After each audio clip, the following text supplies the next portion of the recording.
या अभ्यासक्रमातील विद्यार्थ्याला अनुसूचित जमातीचे जात वैधता प्रमाणपत्र नाकारल्यामुळे मुंबई उच्च न्यायालयाच्या नागपूर खंडपीठाने गोंदियामधील जात पडताळणी समितीच्या सदस्यांवर 50,000 रुपयांचा दंड ठोठावला आहे.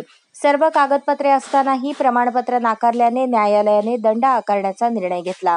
ही दंडाची रक्कम समितीच्या सदस्यांना 4 आठवड्यात जमा करायची आहे. न्यायाधीश अविनाश घरोटे आणि न्यायाधीश मुकुलिका जवळकर यांच्या खंडपीठाने हा आदेश दिला आहे. श्रेयस अजय घोरमारे असे याचिकाकर्त्या विद्यार्थ्याचे नाव असून तो नागपूर शासकीय वैद्यकीय महाविद्यालय आणि रुग्णालयामध्ये वैद्यकीय अभ्यासक्रमाच्या प्रथम वर्षात शिकत आहे. श्रेयसचे वडील आणि बहीण यांच्याजवळ माना अनुसूचित जमातीचे जात वैधता प्रमाणपत्र आहे. श्रेयसने पणजोबा आणि आजोबांचे 1914, 1916 आणि 1943 साली दिलेले माना अनुसूचित जमातीचे जात वैधता प्रमाणपत्रही सादर केले. श्रेयसकडे रक्तनात्यातील 16 जात वैधता प्रमाणपत्र आहे. इतके सारी वैध कागदपत्रे असताना जात वैधता पडताळणी समितीने श्रेयसला प्रमाणपत्र नाकारले.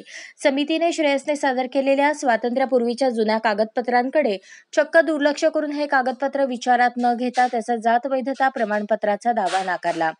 न्यायालयाने जात वैधता प्रमाणपत्राच्या या कार्यप्रणालीवर प्रश्नचिन्ह उपस्थित केले. उच्च न्यायालयाने या प्रकरणी समितीवर 50,000 रुपयांचा दंड आकारण्याचा निर्णय घेतला. याचिकाकर्त्या श्रेयसला 4 आठवड्यात माना अनुसूचित जमातीचे जात वैधता प्रमाणपत्र देण्याचे आदेशही समितीला दिलेत. याचिकाकर्त्यातर्फे ॲडव्होकेट राम परसोडकर यांनी बाजू मांडली. अशाच नवनवीन अपडेटसाठी जनता राज्य न्यूज चॅनलला सबस्क्राईब करा, लाईक करा आणि शेअर करायला विसरू नका.